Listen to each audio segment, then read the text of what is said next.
Welcome back, Novello Nation, to another episode of the Aaron Novello podcast. On this episode, myself and my boy, Mr. Jose Luis Morales, are going to have an in-depth conversation about how to prepare for the listing appointment, right?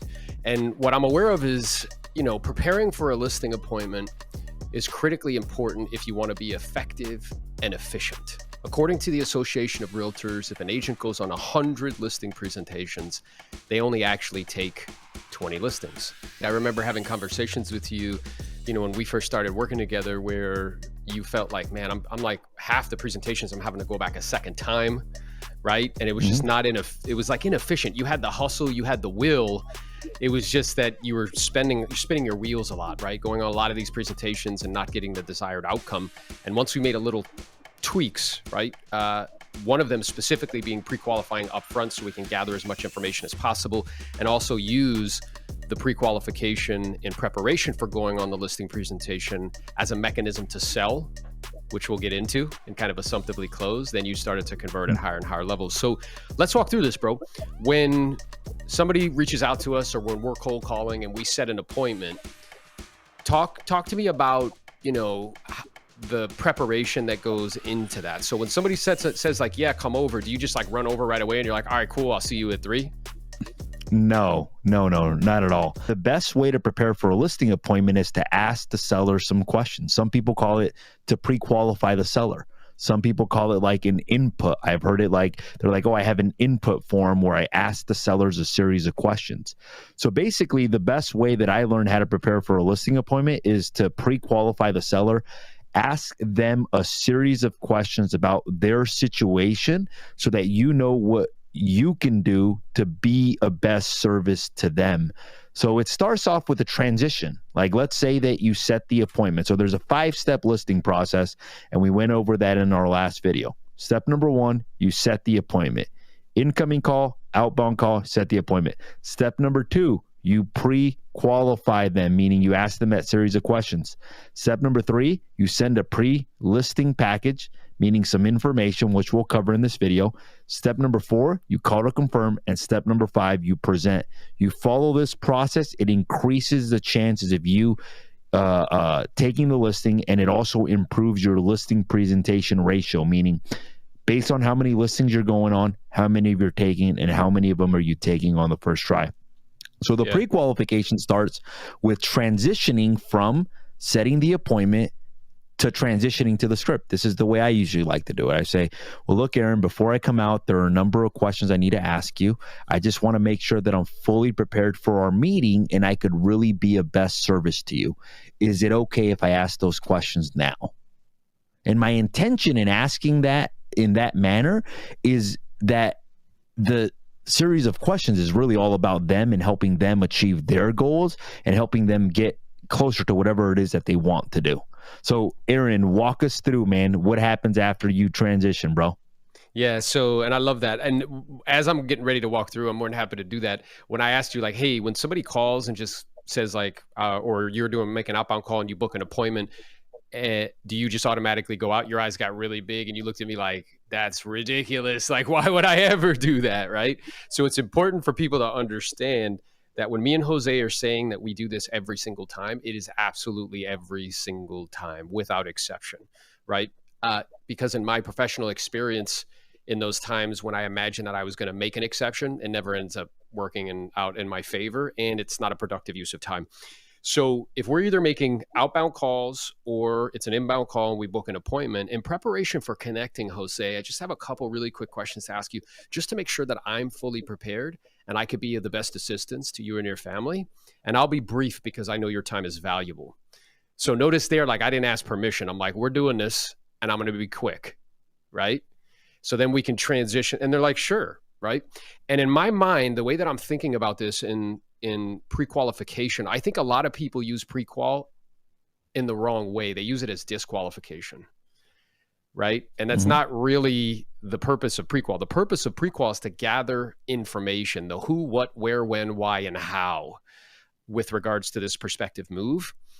And also use it as a mechanism to gather, potential objections that may come up things that you have to be prepared for when you meet with them, whether they're going to meet with another agent, whether they're going to ask you about the professional fee or the length of the agreement or things of that nature, or what are you going to do to market the home. And then also a little bit more advanced as we start to assumptively close and move things forward. So once we say that phrase to transition, then they're like, sure. And then I start to systematically ask questions. And in everybody's mind that's watching this, I want you to think about this as though there's like a door and it leads to another room. And we don't leave one room until we are complete in one of the rooms. And what the rooms are motivation, time, and decision makers.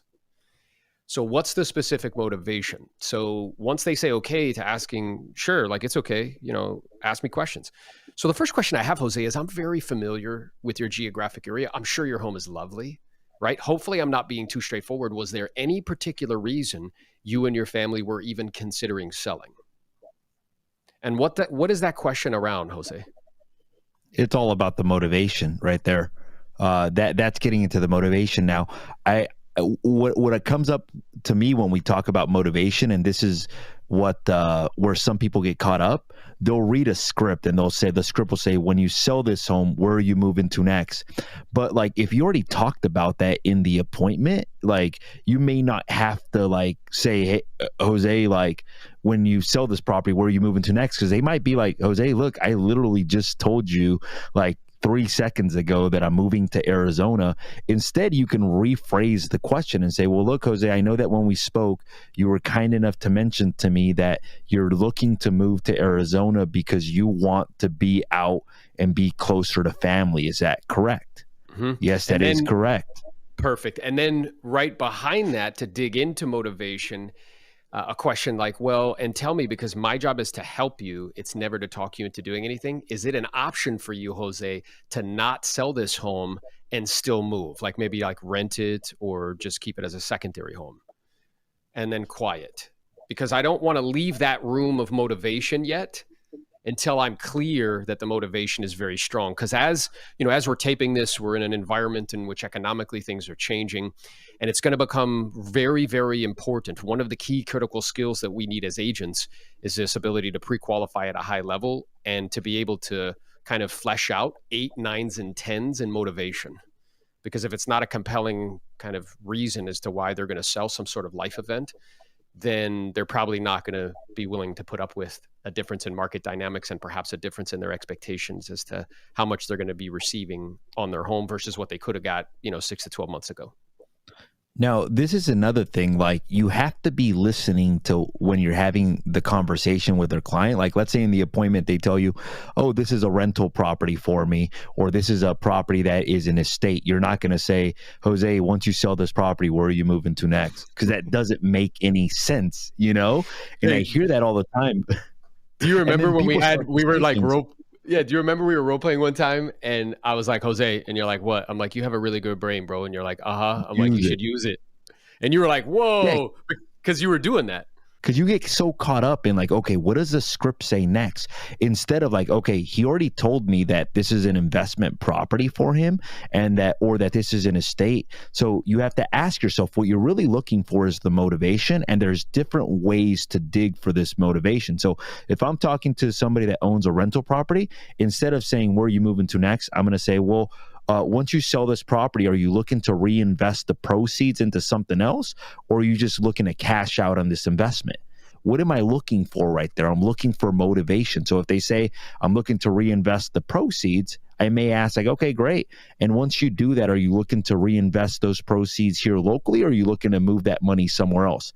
No, I'm actually looking to move it out of California. Okay, great. Now I've got some sort of sense as to what the motivation is. I can continue to dig deeper on that.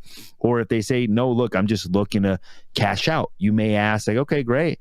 And if you don't mind me asking, like why cash out on the property, and why not just keep the property as a rental property? I mean, or you can say like, well, Jose, gosh, it sounds like a great rental property. I mean, it sounds like it's been producing tons of cash flow for you. Like, why not keep it versus cashing out? And then I'm like, well, look, I'm really tired of being the landlord.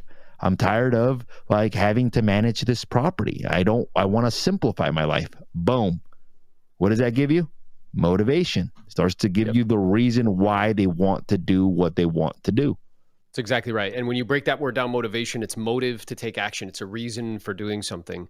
And it was interesting because as you're speaking, those exact things were coming up for me. It's like, well, I imagine this has been a really good rental for you. And I know the rental market's, been very strong over the last 12 months. So hopefully I'm not being too straightforward. Was there any particular reason that you wanted to cash out versus just continuing to be a landlord? And then quiet. And they'll tell you, well, like I got maxed out depreciation. I got to cash out and move on to something else. Okay, cool. And is your intention to do a 1031 exchange and then repurchase something else? Or are you just cashing out completely? So what me and Jose are demonstrating to you is we want to get very, very clear on the why first, motivation, right? The motive to take action, the reason why somebody's doing something. And personally, I'm not going to move on to my next line of questioning, which is around time, until I'm clear on that. The other thing I wanted to point out, bro, is I've seen other scripts, and this is not me talking bad about anything else, but the way that we're teaching you guys to do it is I've seen other scripts that are like, the first question that they start off with is, if what I say makes sense and you feel comfortable and confident that I can sell your home, are you planning to list your home with me? And sometimes that's too direct of a question for some people. I remember when I would ask that, people would be like, well, Jose, look, I haven't even met you. I don't even know what you look like. I don't know anything about you. And it may come off like it's too strong. So the reason I like to start off as motivation is it gives me a little bit of time to better understand their situation. I'm still going to ask the question, if what I say makes sense, are you planning to list it with me? I'm just going to ask it at a different time instead of asking it at the very beginning. And now what we're going to do is we're going to shift into the actual presentation itself. Okay. And there's 3 different stages of the listing presentation. There's from the time that you hit the door to the time you start to talk about price. The second segment of the listing presentation is where you're talking about price. And then the third segment of the listing presentation is where you're handling objections and closing. So when we from the time we hit the door to the time we start to talk about price. So we hit the door, let's say it's in person, you knock on the door, and you have to remember to smile. I don't know about you, Jose. Hey there, Aaron Novello, pleasure to meet you. Do you want me to take my shoes off? That's just respectful. Like I'm in somebody else's space. And they're like, no, that's cool. So what I'd like to do, if it's okay, is just take a quick look around the home because somebody's going to be in control in that dynamic. And I want it to be me. And they're like, yeah, so great. So I'm noticing that the home is really tastefully furnished, right? So when we have offers come in, are we going to be including the contents or do you want to take that with you to your next destination? We're assumptively closing. And they're going to be like, well, no, I mean, I think we want to take it with us. Okay, great. I'll make a note of that. And then we continue to walk through the home and I'm going to assumptively close a second time. So if I remember correctly, Jose, you shared with me that you're not planning on making any changes or modifications before I start to bring buyers through. Is that correct? Who's bringing buyers through? I am. So that's 2 assumptive closes. By assumptively closing, I'm mentally moving the process forward for them. I'm going to take control again and say, okay, so we can sit down here in the kitchen if that works for you. Because if I don't do that, I'm going to end up on the couch, all scrunched up with a fucking little dog in my lap, and it's going to be awkward. Now, just a little tip for everybody. Before I walk in the house, like I'm in my car, I review some of the comps really quickly. I show up to the door. Obviously, we've got a big smile on our face. I'm aware, though. Like, I do look around the front. I pay attention. Like, if they don't have their shoes on and all the shoes are to the right, that's when I will offer to take off my shoes, If they have their shoes on, because there's certain cultures as well, too. And then usually what will happen is people will say, great, they'll go with me, or they'll basically say, yeah, go ahead and take your tour, basically. And that kind of tells me a little bit about their personality. It's very easy for me to say, hey, look, I'm presenting with an iPad. It would actually be easier if you guys sit on this side of the table versus having to move the iPad back and forth as well, too. So for me, the iPad is actually a tool to be able to have a little bit more control of the presentation. I always like to begin these conversations just by asking a few quick questions just to make sure we're on the same page. That be okay? And like, yeah, that's great. Mm-hmm.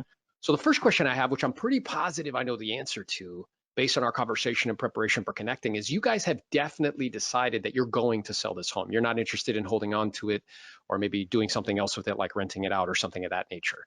Is that correct? And then that leads me to my second question, which I'm also pretty sure I know the answer to, is you want to position the property price-wise to sell.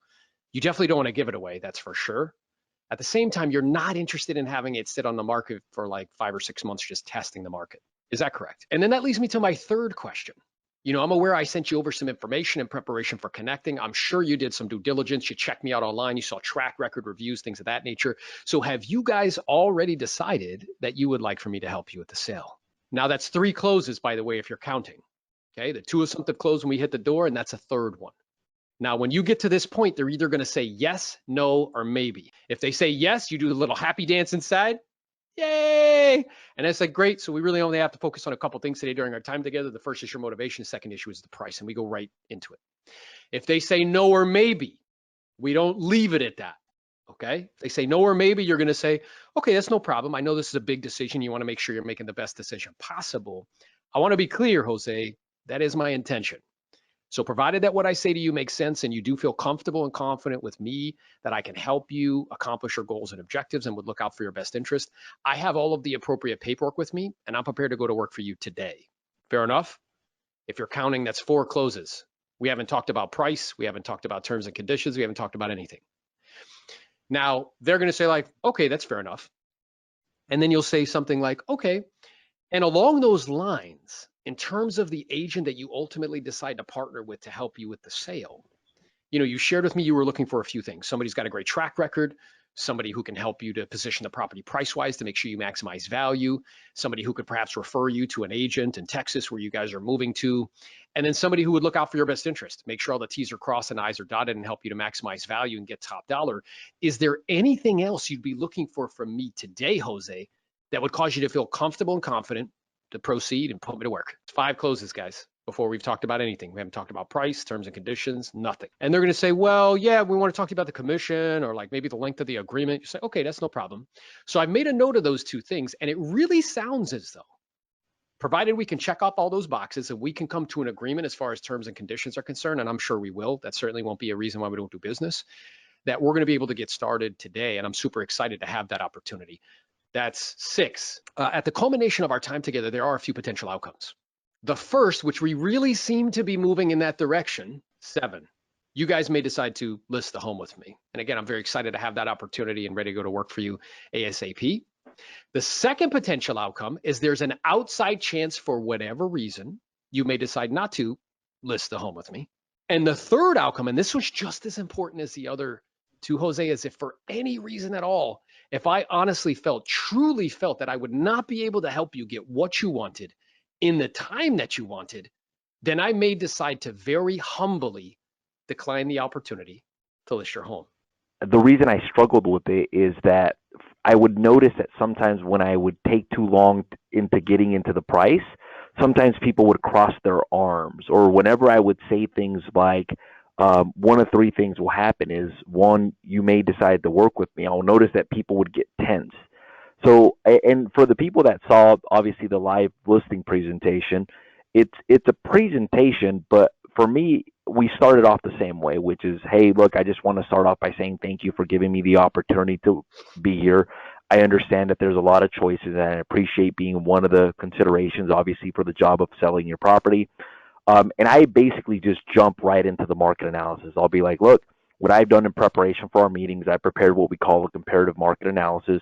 I do want to be clear that none of the properties will ever be exactly the same. They're all going to vary based on size, condition, location, square footage. Therefore, the market analysis is not going to be giving us a pinpoint to the dollar number.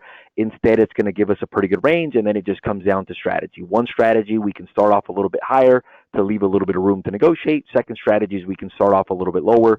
Sometimes that drives a little bit more traffic, and sometimes that leads to a little bit of a bidding war. So a lot of people, they want to focus purely on just the words that I'm saying, but they're not looking at the process underneath.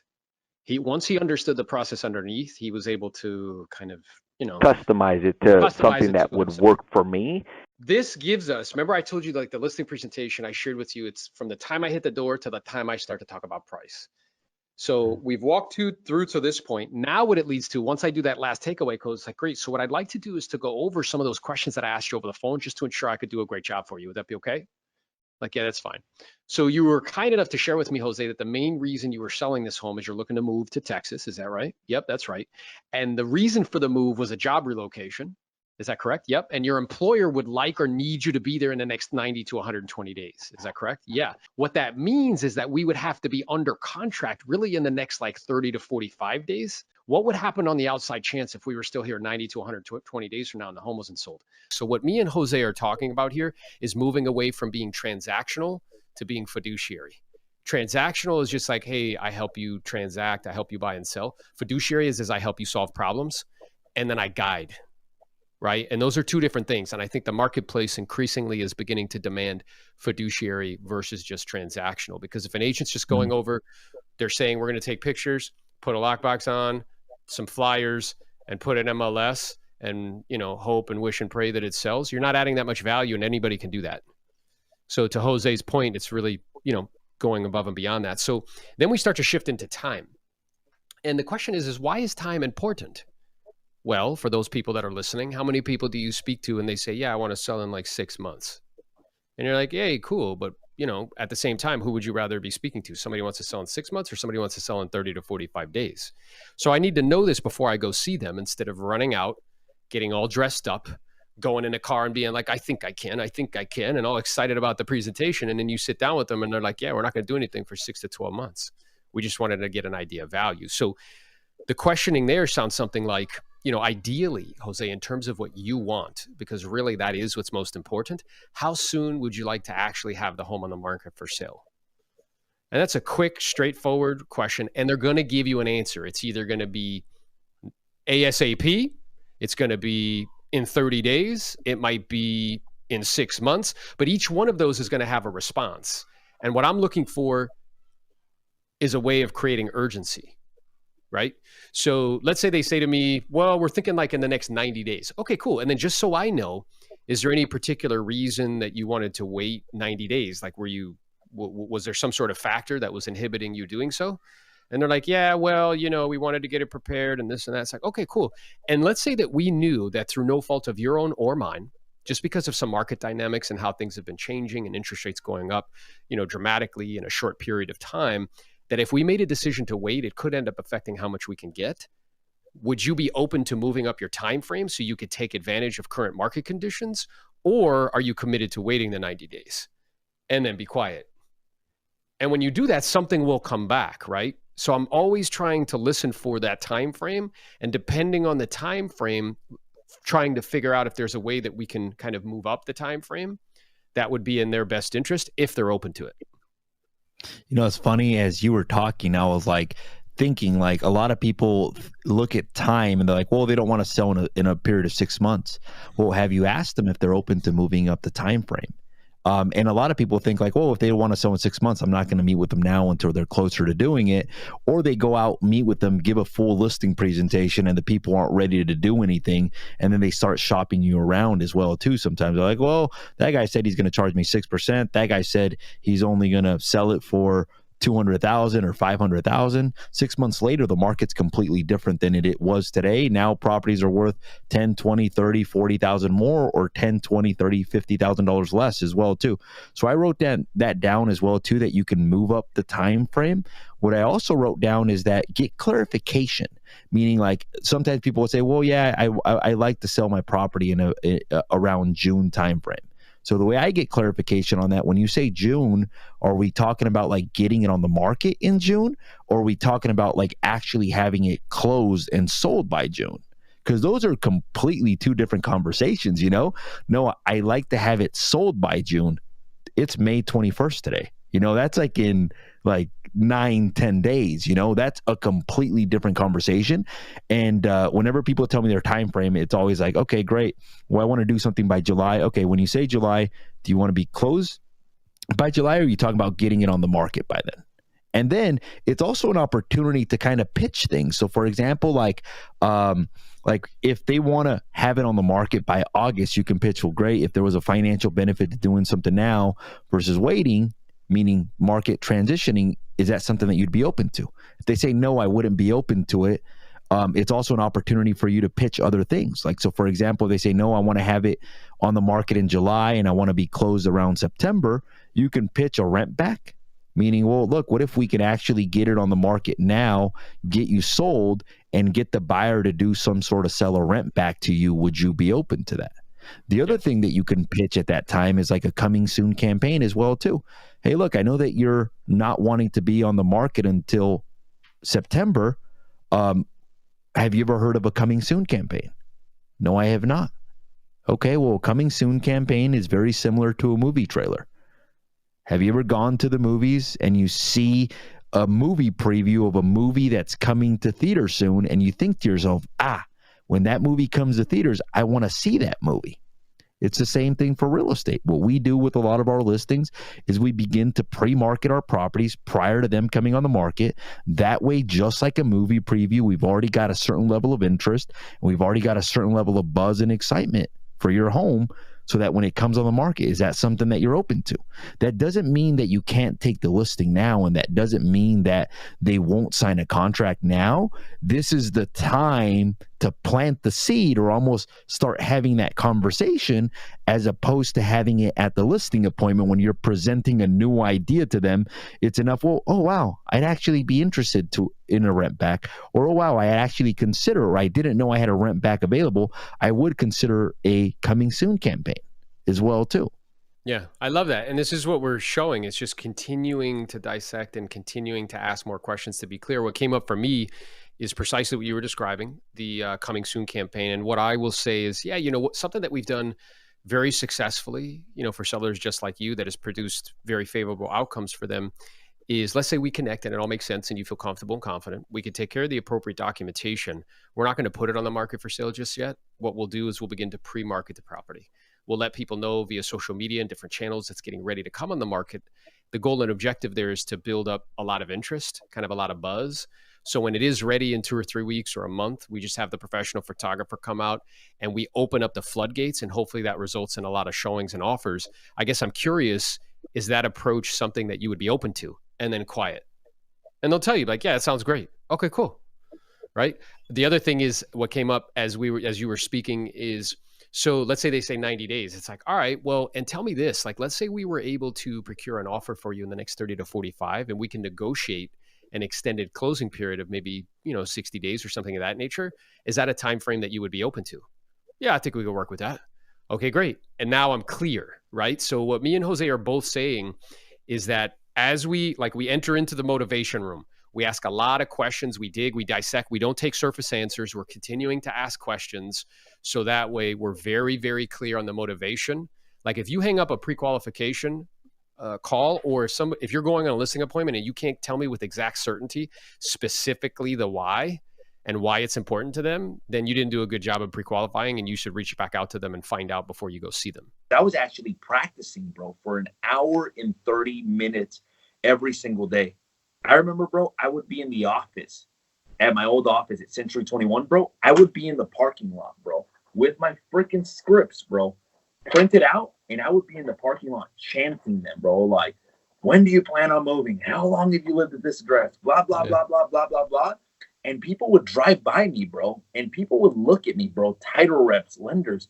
They would look at me like I was crazy, bro. Like, they would be like, what the hell is this guy doing? This guy, they would be like, man, this guy just went like to a cult seminar and basically got out and is like doing that. But by practicing more, bro, that became my competitive advantage. And that was one of the other conversations that you had with me. You told me, Jose Luis, like, what is your competitive advantage?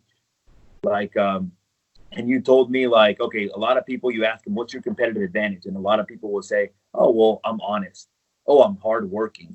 Oh, I live in the neighborhood. Oh, I've been selling real estate for 20, 30 years. And you said, well, I want my competitive advantage to be my skills.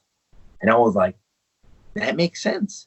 He's like, I want to be more skilled in the process of listing and selling property than anybody else in my marketplace, hence become the dominant player in my marketplace.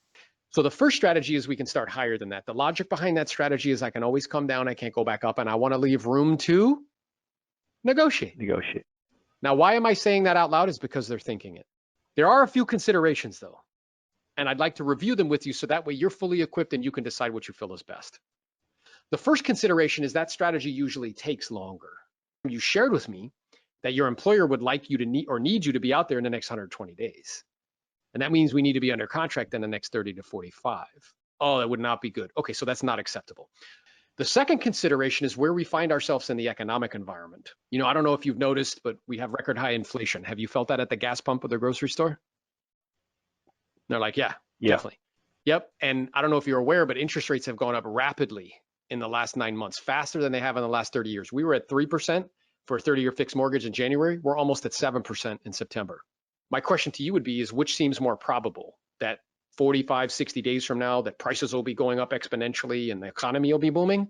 Or does it seem as though we're experiencing downward pressure? There's some economic bumpiness moving forward and volatility and pricing pressure on the downward side moving forward. All right, so then that leads us to our second option. I've seen sellers get great results with the second option, particularly with timeframes that you're interested in accomplishing, and in this marketplace as things are shifting and changing rapidly, is where we see that realistic range emerge, that 520, 530 range, and we position the property very competitively. By that, what I mean is like right on the money at that 520, 525, or actually a hair below. The logic behind that strategy is we can get a lot of people interested quickly. And in doing so, we can force people to compete, maybe get more than one offer on the table. And what ends up coming to the surface is the absolute most that somebody's willing to pay. And again, whatever you decide, I'll support you 100%. My question to you is based on what you're looking to accomplish and why, based on the time frame you'd like to make this happen in light of the economic environment that we find ourselves in at the moment, which one of those two strategies do you think would serve you and your family best? I want to make sure that everybody's present. And the way that we ask that question is, I can see here, it looks like there's somebody else on title to the property. Just so I know, I can hear in your voice, you seem to be really excited about selling. How does Jim feel about it? Or how does Susie feel about it? Right? And then just hush, breathe, and listen. And they'll tell you. They'll be like, yeah, she's equally as pumped. She wants to be closer to family. Or yeah, he is the one that's causing me to want to do this move. He has a job opportunity or something of that nature, right? More information will be forthcoming when you ask that question. I saw you write some notes down, so tell me what you got. I was thinking about price as well too. Like normally I go into like, okay, how much do you want to list the property for at that time? But it's basically the same thing. It's just a different order, because I'm imagining that you ask in regards to price as well too. As it relates to decision makers, I do want to let people know that I have had some exceptions that I make on something like that, where it's like, hey, look, my wife's actually out of town. This is the way I want to do it. I want to meet you first. If I like what you have to say, I'll introduce you to my wife. And in some of those cases, I just want to let you guys know that you are the business owner. You get to make the business decision as to how you want to run your business. Don't make it the rule, but also don't draw a line in the sand, meaning like, nope, I'm not willing to do that. Nope, all decision makers are not there.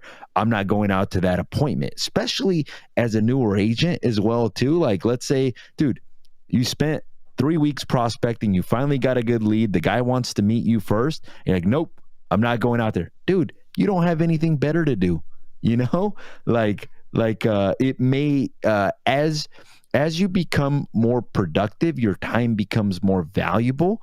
And as your time becomes more valuable, you want to go into situations where you're being more efficient, and also that increase the chances of you being able to help them do what they want to do as well too. So I just want to give a little bit of a different perspective on that as well too. Yeah, I think there's accuracy in that, where it's the exception, it's not the rule. Exception, yeah. So there's an exception a handful of times. At the same time, if we do that more often than not, then more likely than not, it'll lead to kind of spinning wheels. Yeah. And as I get more productive, I know me and you typically are not going to be listing 100 plus homes a year. Like, I'm not going to be meeting with people if all decision makers aren't there. I may make an exception 1 or 2 times out of 150 listings, but it is the exception, right? So once I'm clear on that, we have all decision makers present. Then we start to get into some other questions. Now, Jose mentioned regarding price. Now, the way some people have been trained to do that is, I study prices every day, so therefore I assume you'll list with me at a specific price that'll cause it to sell. Is that correct? And what I'm aware of is that's built in an environment for an environment in which consumers didn't have access to data and information? Well, there's this thing called the internet, and that's come around over the last 20, 25 years. And now people have access to data and information. They probably know more about home values than most agents do. Mm-hmm. So like that question doesn't make sense in the environment that we live in now. It's built for a different environment. So the way that I ask that question is like, Jose, you strike me to be someone who's pretty savvy.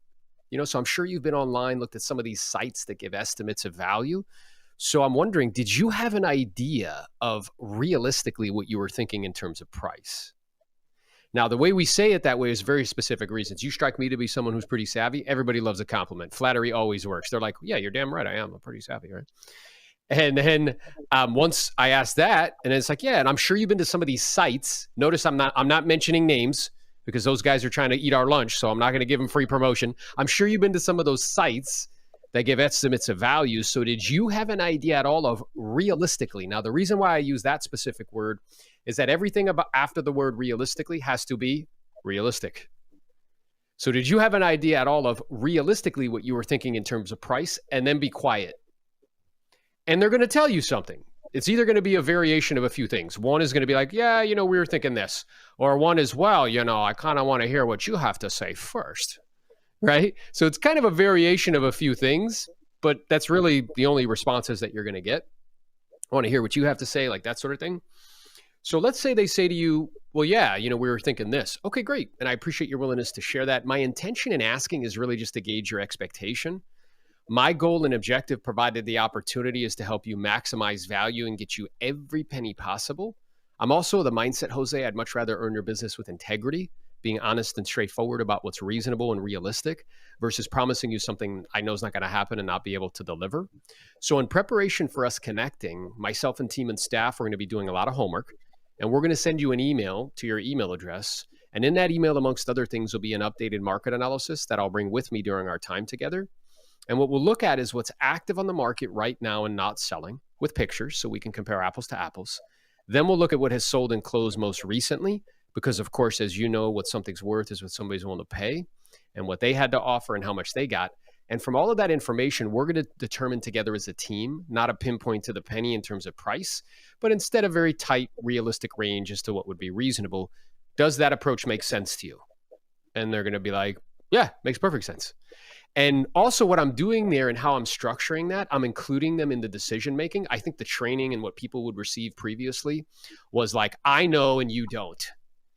But that exists for a world in which consumers don't have access to data, where I can go in and be like, I know and you don't.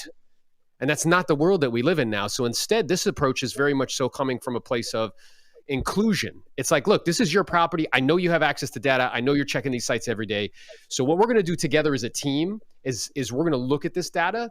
And as specialized knowledge becomes, like as information becomes free, specialized knowledge becomes more valuable. So I'm here just to help you to interpret and to consult. And ultimately, you're the boss. You'll decide how we wish to proceed. And whatever you decide, I'll support you. Agreed. And then when you're digging for the price, just know that they don't have to give you like an exact number as to what they want to list it at. You just have to have some sort of indication as to where they want to be. Meaning, like if they say, well, look, my neighbor's house sold at 700,000. I think mine's better. So I'm thinking higher than 700,000. Boom. You've got some indication as well, too.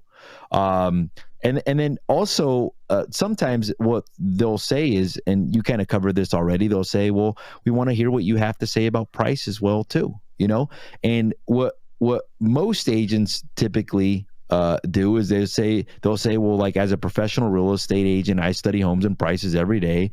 Therefore, I assume that you'll list with me at a price that'll cause it to sell. So what price won't you go below?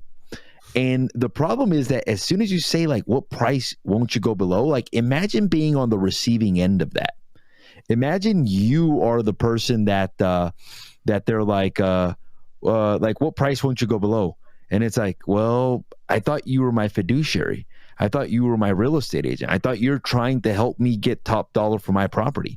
Why do you want to know what price I won't go below? And it creates like this like mixed messaging where like you're telling them that you're going to help them and you're telling them that you're going to help them get top dollar. And then your messaging over here is like, well, what price won't you go below?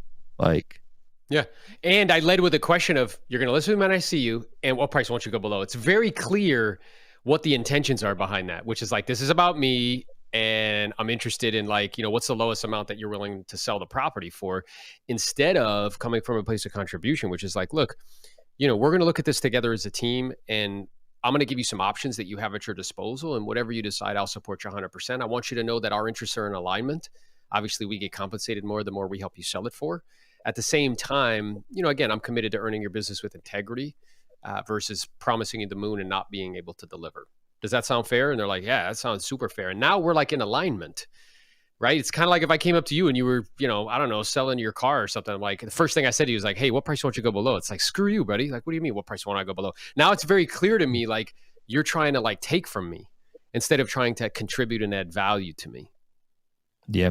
And then there's also more basic ways of asking for price. Like a very basic way is like, yo, or Aaron, when I see you, how much did you want to list your home for?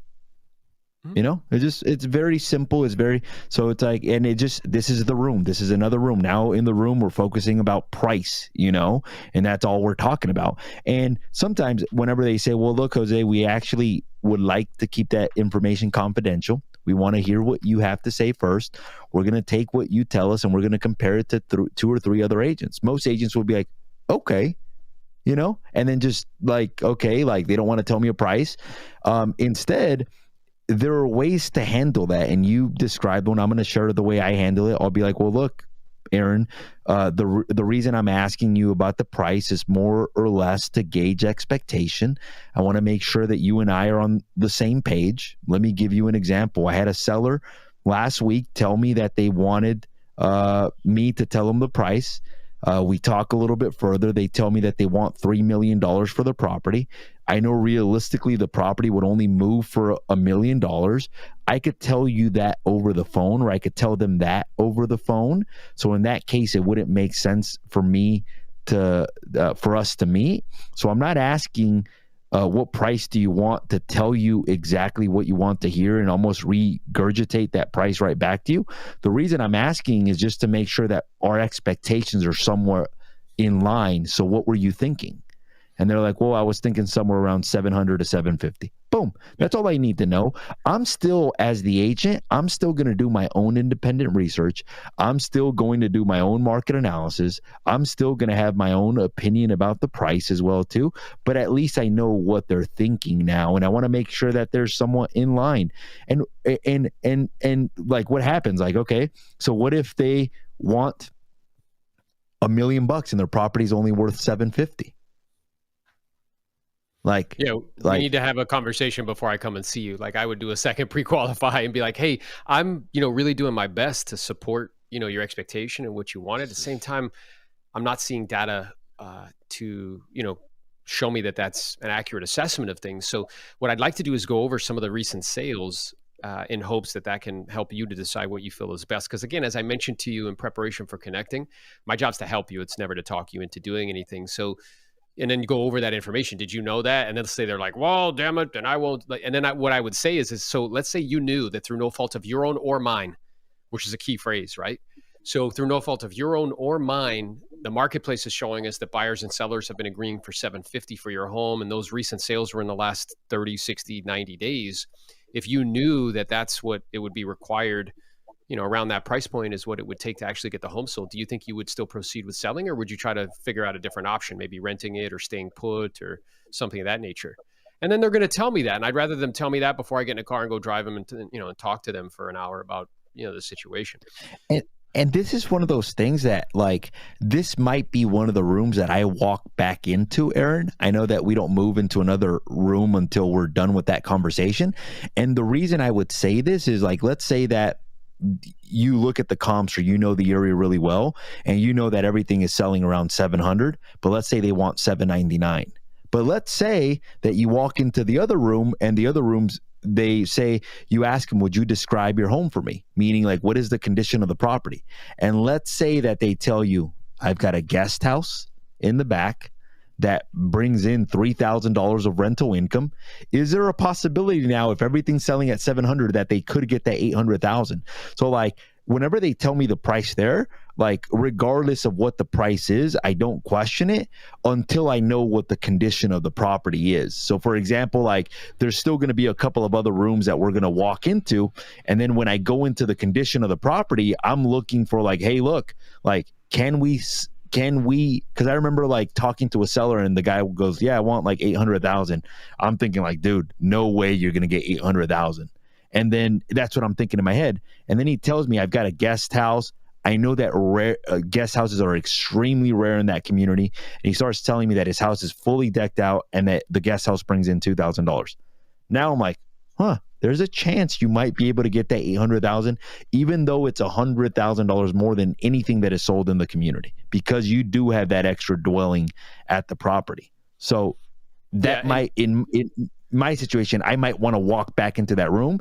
Now, if once they describe the home to me and there's not enough, like it's not there, then we can have that conversation as well too, as to, hey, look, I'm not finding any data that supports that price. Agreed. And I think there's two rooms that we could potentially go back into. One is what you described as far as what the property has to offer. The second is his motivation. So I'm less like concerned about, what they're telling me price wise, as long as the motivation's strong, because motivation always fixes price. So if they were to say to me, "Lay, I want 790," and I asked them in the motivation room, is it an option for you to not sell the home and still move? And they're like, no. Is it an option for you to rent the home and still move? And they're like, no. And if you don't mind me asking, was there any particular reason you were even considering selling? I have a new job and they want me out there in the next 90 days. Okay. Like that person's moving. So even though they're saying to me like this, it's not an option for them not to sell, and it's not an option for them to rent it and still move. So, we're still going to have a conversation with them for sure. So there's two rooms that you can revisit. One is what the property has to offer, and two is motivation. I know that was a good point. That's why that ringer went off. And the key there, bro, is that motivation fixes price. A lot of people they want 800,000. The home's only worth 700,000. But if their motivation is strong enough, like they're gonna sell regardless, and it's either gonna be with you or somebody else.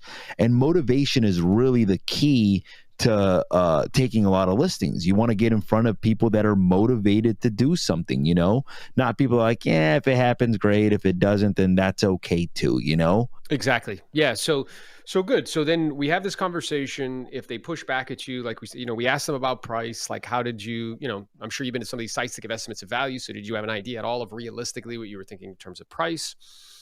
And they'll tell you, and then you'll say like, okay, great. And then in terms of the property, have you done any changes or modifications to the inside that you believe would affect its value? Examples being like kitchen, bathrooms, or flooring. Because to Jose's point, what he just said, I need to know this information as myself or staff are doing a CMA, because that's going to allow us to get a realistic range. Again, not a pinpoint to the penny, but a tight range as to what's going to be reasonable or realistic based on terms and condition. Based on, features and amenities that the home has to offer. And then what I do is like, as we're talking about this, I'll kind of guide them. So in Florida, there's certain things they'll be like, yeah, this and this, like, okay. And how about in the kitchen, like countertops, cabinets, appliances, any changes or modifications there? And they'll be like, oh yeah. Like, okay, now how about flooring? Is it tile or wood or carpet? How about the bathrooms? Any like vanities, commodes, showers, any changes there? And I'll pull it up on Google Map and I'll be like, yeah, I'm very familiar with your community. I'm pretty sure like your property backs up to a body of water. And they're like, whoa, how'd you know that? It's like, I'm a magician. There's this thing called the internet, right? So, and then like major, like heating and cooling systems, the bones, like a AC, water heater, roof, any issues there. And in Florida, hurricane impact windows is a thing. So I'll be like, hey, do you have hurricane impact windows? No. Okay. And then the follow-up question to that is, do you plan on making any additional changes or modifications before I start to bring buyers through? And that's where we're like assumptively closing. Now we're not just gathering information, but we're starting to move the process forward. The other thing, like the way I look at would you describe your home to me is I like to think about it like I want to ask enough questions until I'm able to visualize what their home kind of looks like from the inside, or what their home kind of looks like in my head. So I'll ask questions like, so for example, like I'll say like, okay, would you please describe your property for me? And then just like you, I'll guide them through different rooms. I'll say, have you done any upgrades? And they'll say something like, well, yeah, my house is fully remodeled. Okay, great. When you say fully remodeled, do you mean that you've upgraded the kitchen? Yes, that means I've upgraded the kitchen. Okay, great. When you say you've upgraded the kitchen, does that mean that you redid the cabinetry, or does that mean that you repainted the kitchen cabinets and just resurfaced them? Because that makes a difference in our area. You know, if they spent $100,000 or $50,000 on brand new cabinetry versus if they just sanded the existing cabinets down, painted them, and put new doorknobs, that's a different style of upgrade. Okay, great. You mind me asking what kind of countertops you have? You mind me asking what type of flooring you have throughout the house? Sometimes they'll say like, okay, I've got this nice laminate flooring. Okay, you mind me asking what color is the laminate flooring? Because I want to see how modern or how outdated the property is going to feel. Because just because somebody has remodeled that property, that doesn't mean it's remodeled to today's standard. Meaning like I could have remodeled my property 10 years ago. What if I remodeled my property back in the 1960s, bro? In the 1960s, that was hip. Today, I don't think that's as hip, you know, today, although some of the things are coming back now, you know, like wallpaper and some of those things, but still. So whenever I am asking them, I may even ask them, okay, you mind me asking when these upgrades were done? Oh, they were done 15 years ago. Okay, if I start to see like colors like in my area, like browns or like tans, that's not what's in right now. So it may still sell for a really good price, but it may not sell like if they have the white kitchen, if they have the light gray walls, they have the light gray floorings, that might sell at more of a premium because that is more in line with the styles that are happening right now. So I like to ask questions that are going to allow me to visualize what level of remodel they did, when they did the remodel, and almost like be able to visualize what it looks like from the inside. That way, when I'm doing my market analysis, once again, how to prepare for the listing appointment. Once I'm doing my market analysis, I'm looking for the comps that best reflect what they've just described to me. So now if they're telling me like, hey, look, I've got the property fully remodeled, they got this, this, and this, I'm trying to find the best comparables that match that. That way, when I'm presenting comparables, they're like, oh, yeah, that house is actually really similar to mine. Oh, that sold at 700. Oh, man, I guess my price of 800,000 may not be in line with where the marketplace is. And you're able to collect this information about the description by asking these questions. So how to prepare for a listing appointment really comes down to how well are you at pre-qualifying the seller or asking these questions, because this is going to tell you how to prepare for the appointment. So what I'd like to do before I go is I'd like to just go over with you the 3 decisions that a seller needs to make prior to putting their home on the market, in hopes that doing so can help you decide what you feel is best. And whatever you decide, I'll support you 100%. So the first decision, Jose, a seller needs to make prior to putting their home on the market is if they're even going to sell it. You know, sometimes when a homeowner sees what the marketplace, what buyers and sellers have been agreeing to, and what the marketplace is showing us is realistic with regards to price and what we can expect to receive, and it's not providing them with maybe what their expectation was or what they actually need from a dollars and cents perspective in order to make the move, they decide to do something different. Are either one of those options available to you, like considerations? And they're like, no, we're definitely going to sell it. And then that leads us to the second decision that a seller needs to make prior to putting their home on the market, the price. Now, I'm imagining, Jose, that you would like it to be more. I sure would as well. You know, obviously we get compensated more money the more we help you sell it for. At the same time, are we in agreement that the marketplace is showing us somewhere around that 520, 530 number seems to be reasonable? Yeah, we're in agreement on that. Okay, great. So you've made that decision as well. And then that leaves us with the third decision is really just who's going to help you. I know you did some due diligence. You checked me out online. You saw our 540 plus 5-star reviews. Do you feel comfortable and confident with me that not only can I help you sell this home, I would look out for your best interest? And they're like, yeah, we do. So it's like, great. So it really sounds like, Jose, you've already made the 3 decisions a seller needs to make prior to putting their home on the market. So may I make a suggestion? And they're like, yeah, let's do this. I mean, you're here, I'm here. Let's go ahead and take care of the appropriate paperwork. I can have the photographer out here in 24 to 48 hours and have an up and active on the market by the weekend. How does that sound? Now, when you do that, one of 2 things are going to happen. They will either look at their significant other, be like, what do you think, honey? And they'll be like, yeah, he seems to really be good. Let's just go ahead and get started.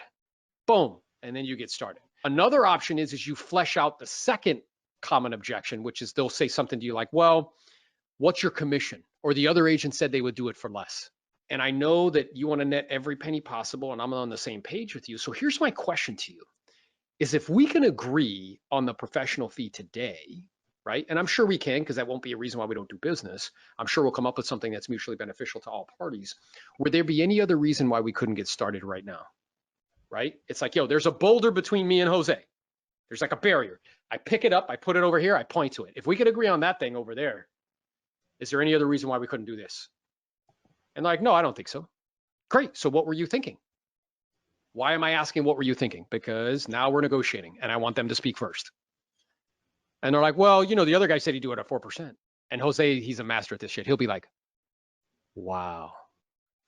I love it when he does this. He's like, oh, wow, really? Like, wait, you mean like 4 total? Like, I've watched him do this shit and I love it. People are like shocked. They're like, yeah, like that's what I was thinking. It's like, oh, wow. Well, here's what's interesting is I would never want to put you in a situation that wasn't beneficial to you as a homeowner. Can I explain to you what I mean? Well, yeah. Well, through no fault of your own or mine, market dynamics have really shifted and changed. We've seen inventory go up by a factor of 3 here in Camarillo or in Ventura, right? We have like almost a 3-month supply where last year we had less than a month supply at this time. So that means that buyers have more homes to choose from. And also the prospective pool of buyers have gotten smaller. Can I explain to you why? Well, yeah. Well, we went from 3% interest rates to 7% interest rates in the same time. So what that means, and this is going to be old what I'm going to show you, but you can update it. Somebody that was approved for 800 is now approved for like 600. So what do you think that does to the pool of prospective buyers that we're competing for with other listings? Well, it shrinks them. Yeah, so that means it's a much more competitive environment. And the professional fee is one of the tools that we use to market the property in terms of what we offer out to another agent that's ready and willing able to purchase. I'm curious, did that agent that say they do it at 4%, did they share with you what they would be offering out as a co-broke to other agents? It's like, no, they didn't even mention it to us. That's a little concerning, right? Because right now in your price point, there are 10 other homes that are available for sale, 4 of which are in your neighborhood. And of those 10, 7 of them are offering out what's customary in our market, which is like 2.5 to 3%. And the others are offering out some sort of discount, like 2% or less. Now, if you were a full-time commission-based salesperson, I mean, honestly, which properties would you be more excited about showing and selling? One's offering out 2.5 to 3 or something offering less? Well, they'll be like, well, the one's offering more. Yeah, and why is that? Well, because you make what you're accustomed to making. Exactly. I mean, can you imagine if your employer came to you and said, hey, listen, Lenny, we're actually going to want you to do the same job but make less money. How would you feel about that? So just by you saying that demonstrates that you recognize that the professional fee is very much so a marketing tool in terms of what we offer out, right? Because if we want to maximize value, are we going to accomplish that by limiting exposure or broadening it? Exactly, by broadening it. So the professional fee on our side to list the property is, boom, you say what you want. 2.5, 3%, whatever it is in your marketplace that you want. So let's say it's like, 3%. Great. So now what we're really having a conversation about is what we're going to be offering out to another agent if they can find us a buyer that's ready, willing, and able to purchase. And we have a few options, and whatever you decide, I'll support you. The first option is we offer out what they're accustomed to, 2.5, maybe 3%. And in doing so, we will broaden the exposure, which increases the chances that we'll maximize value and get as much as we possibly can and make sure we're being competitive in that fierce environment for buyers pools, which is shrinking rapidly as interest rates increase. Okay. The second option is we offer out a discount, 2%, maybe less.